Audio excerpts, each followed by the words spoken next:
देख ये वाला ब्लैक फ्रिज बढ़िया है ना। ये बढ़िया यार, इसमें तो दो दरवाजे हैं। अरे हाँ, इसमें तो सारा सामान आ जाएगा हमारा खाने पीने का। यार लेकिन मुझे व्हाइट वाला भी अच्छा लग रहा है। यूँ तो फिर सिल्वर भी ठीक है। अच्छा फिर यूं तो ये ब्लैक मैट वाला भी ठीक है। हाँ तो ले ले फिर मैट ब्लैक वाला। मैं तो एक ग्लास ब्लैक वाला ही लूंगा। यार वो नहीं, यही लेना है। यार तू मेरी मानती क्यों नहीं यार है? मुझे ना वो फ्रिज में पिन कोड वाला खाना चाहिए जिसमें मैं अपनी चॉकलेट छुपा सकूं तुझसे।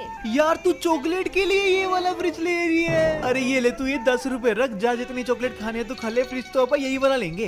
अच्छा ठीक है, मैं इसकी चॉकलेट लेकर आ रही हूँ, तू करा ले वो वाला फ्रिज पैक, हम वही वाला लेंगे। बाय। चलो हो गया काम। फ्रिज तो यही वाला लेंगे हम, है ना सब्सक्राइबर? सही है ना?